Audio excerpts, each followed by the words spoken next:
To means to be pointing in the direction of. If anything that is ordered towards something that is going in that direction, okay, in a logical way, in a philosophical way. So make sure you get that. So when we say it's disordered, disorder can mean disease, but it also means not ordered to, not pointing in the direction of.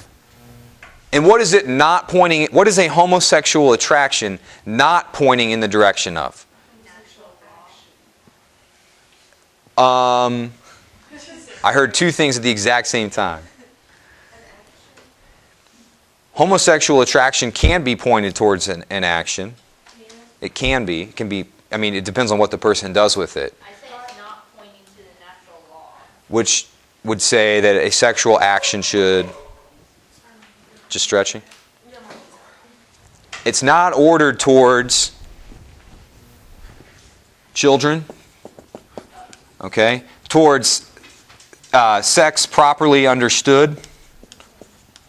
You're kind of right there with the natural law, okay? It's not ordered towards, it's not heading in the right direction that sexual action should be. So to have a homosexual, if you have homosexual attraction, and then and that's leading to homosexual action potentially, if you do. If you're on this, it could lead that way.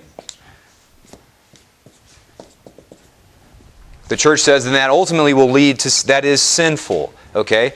So to say that homosexual attraction is disordered, to say that it's disordered means that it is you're shooting an arrow in the wrong direction. It is going in the wrong direction. It's not ordered towards what sexuality should be ordered to. It is the first step. It's taking the arrow out of the holster or having the arrow already in your hand. It's going in the wrong direction. Okay? But that doesn't... Is it sinful? Not yet. The church is just saying that it's heading where? It is heading towards something that is not good. So therefore it is disordered, not ordered properly. Does that make sense? Can you explain that to somebody else? Did you get that down? Okay. So what if you're like, if you like boys and girls? Is that also like... The part of liking the boys is a problem, yes. Sam? A bathroom break? We'll see. We'll do one here if we get... We're almost done, so what I'd like to do is just try and finish it up and then I'll get you a break. Stay strong. Stay strong.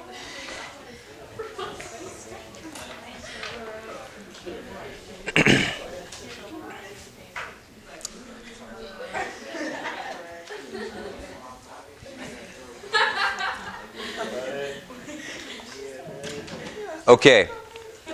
The church does not condemn homosexual attraction. It just says it's disordered, and it does not condemn those who experience it. The first response, obviously we've already talked about that. Homosexual attraction is not a sin. Now, here are the problems. If I define myself as homosexual, argument number one, homosexuality is genetic.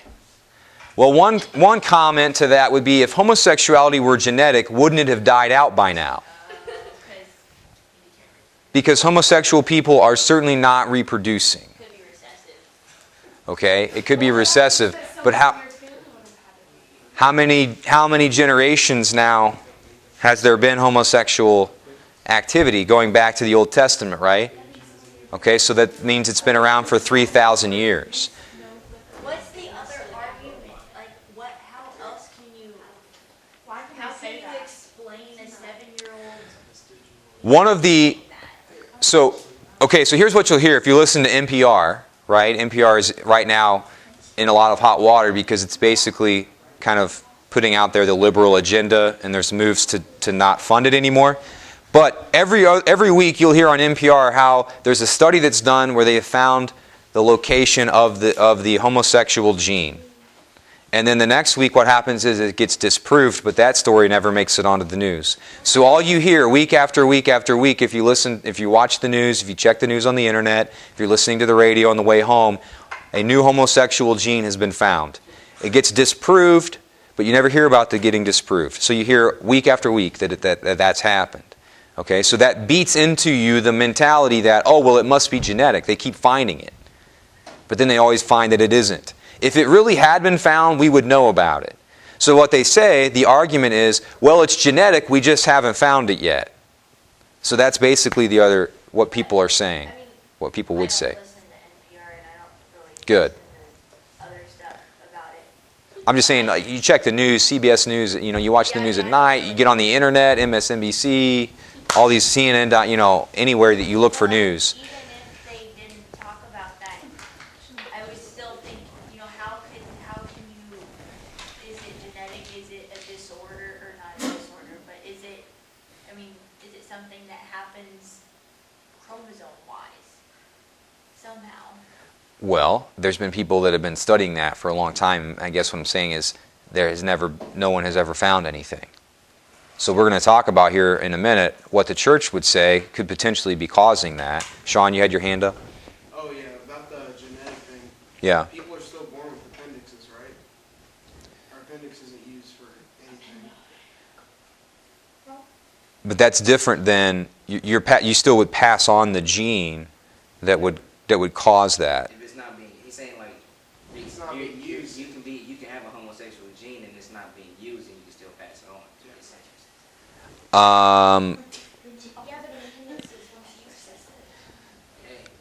I'm not a biologist. I'm not exactly sure what you're saying about I'm just saying this is one of the things that's out there. I think the appendix is different. I mean, people that have appendixes are having sex, so they're passing on, and they're producing babies, so that those babies have appendixes still. Whereas people who are homosexual, if it's genetic, are having sex, but they're not producing any children. Yeah, he's saying straight people have the gene to be gay, but it's not being used. So it's being passed. So then wouldn't we then, if everyone has the gene and it's just being awoken sometimes, then wouldn't their study out there be showing us what it is that wakens that gene? Okay, either way, I mean, there is no biological, if we had heard, trust me, we would have proof, it would be on every major news outlet and every textbook if it was anything to do, if they could prove that it was a biological or genetic thing. It kind of confuses me because there's people that get married and then they have children and then they're gay. Okay, right. Okay, let's get to that. I wouldn't have these attractions if they weren't real. That's the other argument. Okay, I don't know about genes and so forth, whatever. But here's what I know a homosexual person might say. I have these attractions, therefore I know that they're real. I know that this is me because I have these attractions. I'm not making it up, is the argument. Do you see what I'm saying? And I understand that. I appreciate that. I have this attraction. I don't know where it comes from. I didn't choose it. So therefore it must be part of me. Okay? You can think unicorns are real, but that doesn't mean they are. But I think we need to be careful there and say that there's a difference between when this is an attraction that I experience as being something that I didn't make up, okay, then... Well, you can think you have magical powers. You don't. But you I don't didn't understand how experience people can use that thought to justify it. You can... I'm not getting mad at anyone. I just don't understand how people can say What the church would say to that, to all of those, to that argument about is the fact that, look, I wouldn't necessarily go down the unicorn magic route, but I would go down the route that I have lots of things that I personally am attracted to that in the moment I don't experience myself as choosing, but they're not me. Do you see what I'm saying? I'm attracted to unhealthy food. Okay? I'm attracted to junk food. But that doesn't mean that I am defined by that attraction. I can get past that attraction if I choose to. So the attraction itself doesn't define who I am. Even though in the moment I'm not choosing wow, there's a lot of junk food there. That looks good. However, it's Good Friday and I'm choosing to fast from that. I'm getting around that attraction. It's not at the core of who I am. If I don't eat junk food, it's not going to change my humanity. I just feel like there needs to be something else to solidify. I don't know why people think that can justify how. No, I agree. I agree. Works because that I feel like the thought that I think this, so it must have some relevance isn't enough because there's no substance there. That's just on the surface. Okay. Hang on to that. That's why I didn't understand. Like I was really kind of shocked that was an explanation. Okay, well hang on to that. Let's talk about attraction here for a second. This is what we were looking at, and this is why we did last chapter, subconscious and conscious, the things that I'm aware of, the things that motivate me.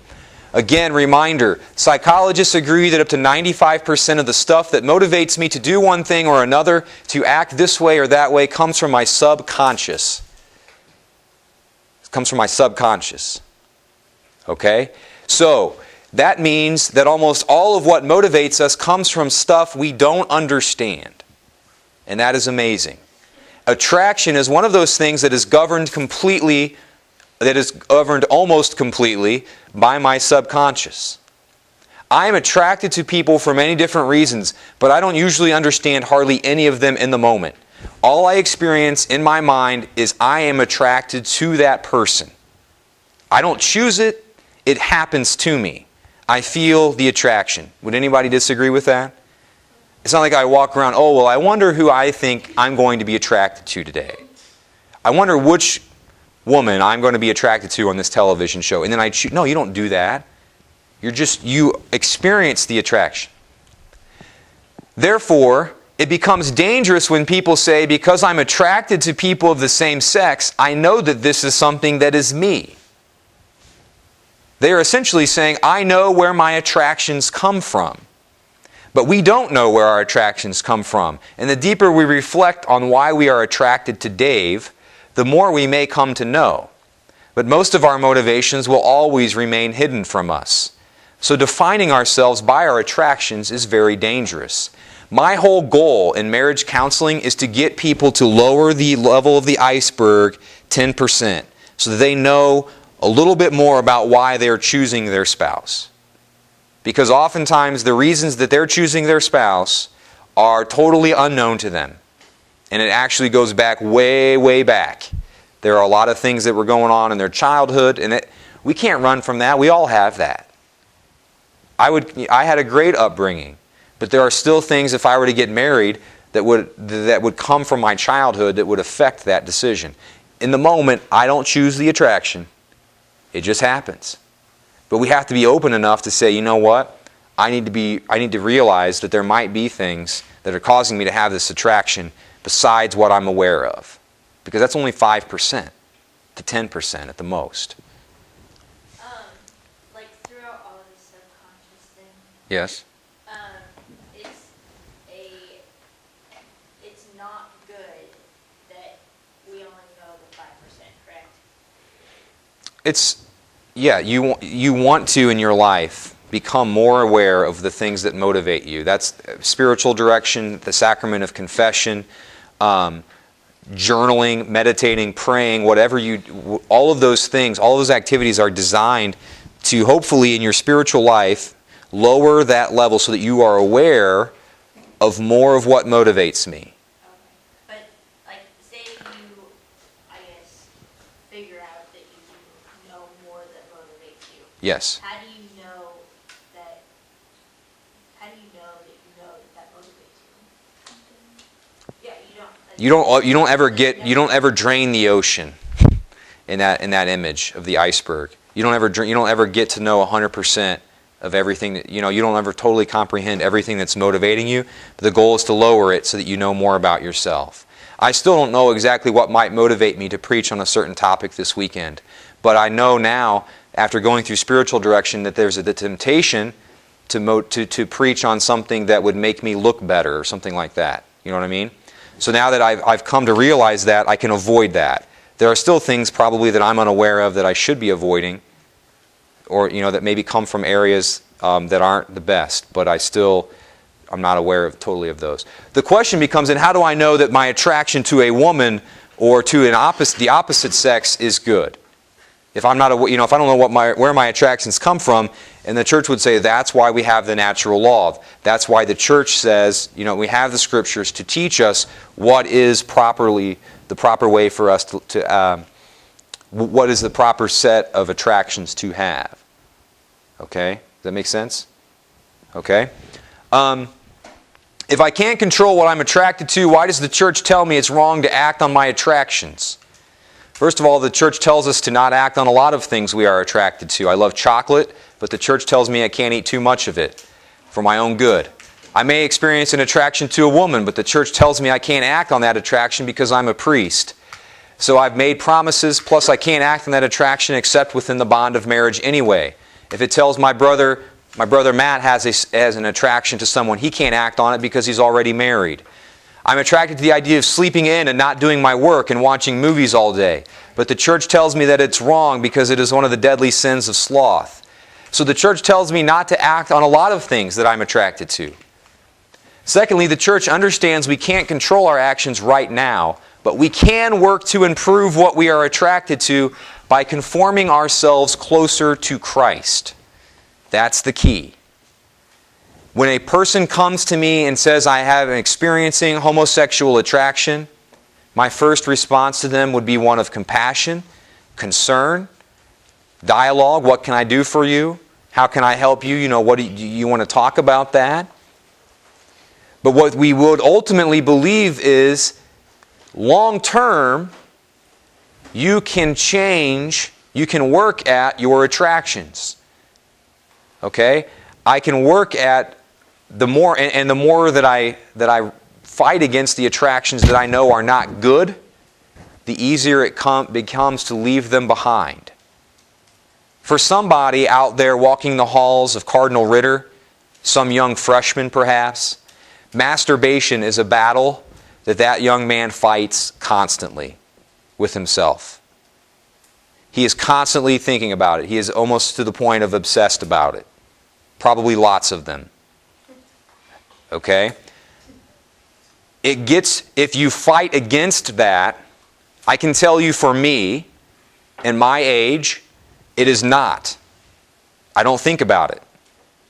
I think about women, okay? I mean, you experience attraction and so on and so forth. But the sin of masturbation is not something that is a problem, that's like constantly got me in knots. Okay? You can walk away and work your way away from sinful attractions, things that are not considered to be good or ordered properly. Does that make sense? That's a very important thing to understand, and that's what the church's message is. But if you come to me and you don't want to work on that, I can't make you. Oh, well, you know what? You have homosexual attraction. You need to get fixed. What's this person going to say? Okay, thanks, pal. Okay, let me see. Let's watch this video here. When it comes to the topic of homosexuality, a lot of people believe, well, the Catholic Church is... Let me get it turned up a little bit. This is Jason Everett. I think, did he talk at Ritter at one point? Yep.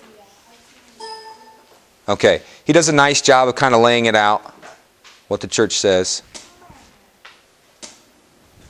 Jason Everett. Jason Everett from Chastity.com. When it comes to the topic of homosexuality, can you guys hear it? People believe, well, the Catholic Church is just bigoted against people. The church hates gays. It's something you hear so often, but is it really true? I remember hearing of an interview Mother Teresa had with the media in Calcutta, and they would ask her, Mother Teresa, the social conditions here, the poverty, and then they brought up the topic of homosexuality. They said, what about the homosexuals here in Calcutta? And she stopped them, and she said, I don't like the word homosexual. And they, oh, Mother Teresa hates gays too. And she says, no. She said, for the rest of this interview, you will refer to them as friends of Jesus. Now go on. They said, okay, well, with regard to with the friends of Jesus here in Calcutta. And so for the rest of the interview, she demanded that be the way that these people be referred to. And so to understand, the church does not hate people because they call them to a holy life. And I truly believe that it's a false form of compassion. to tell a person that they can find fulfillment outside of the will of God. And that's what today's modern concept of tolerance is. We'll just make up your own rules and we love you. Well, love sometimes needs to be tough. And you may think, well, that's nice, but isn't the church being unfair and telling these people how they can live and how they can act? Well, I think the gay agenda that's out there today, I think puts these people in a very difficult situation. Because they tell them, look, you only have two options. You can either hide in the closet out of fear that if you ever came out and exposed your true identity, then people would hate you. Or you can come out of the closet, embrace your identity as a homosexual person, and then do whatever you want and make up your own morality. Those are your two options. The Catholic Church think that that's a bit narrow-minded. In fact, the Catholic Church would extend a third option, that you can acknowledge that you do have same-sex attractions, and you can tell your family members or whoever it is you care to disclose that information to, but to realize that your other option isn't just to come out and make up your own rules with sexuality, but you can actually lead a pure life with the grace of God. This option is never even proposed to the people that struggle with these attractions. And if you think about it, the Catholic Church has canonized people who have struggled with everything under the sun, whether it be pride, vanity, prostitution, murder. Catholic Church has saints who have done all of those things. And I look forward to the day where the Catholic Church will have saints who at one point in their life had struggled with same-sex attractions, but chose to glorify God with their body and lead a pure life. And so unfortunately, the world will tell people, well, if you can't engage in sexual behavior, then you can't have love. What a confused notion, that sex equals love. It absolutely does not. You look at people, Mother Teresa, Pope John Paul II, these people lived lives of celibacy and purity, yet they were able to love, both to give love and receive love. And so if you do struggle with same-sex attractions, above all, know that God loves you, that He has a plan for you, and there's a place for you within the Catholic Church. Come to Christ with a spirit of generosity. So just as sex doesn't equal love, we also have the other message out there a lot of times that it does.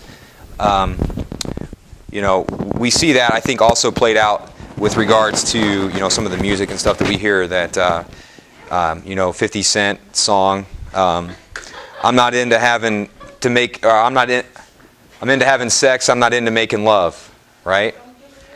It's not about, we know there's a difference. So to say that to act on your sexual attractions is what makes you, defines your ability to love is completely false too. I think. But I think he did a nice job there of kind of summing it up. Any questions or comments? We'll keep the discussion going, okay, about homosexual marriage, homosexual adoption of children, why the church is against that. We'll talk about that at the next class. So where does Transgendered.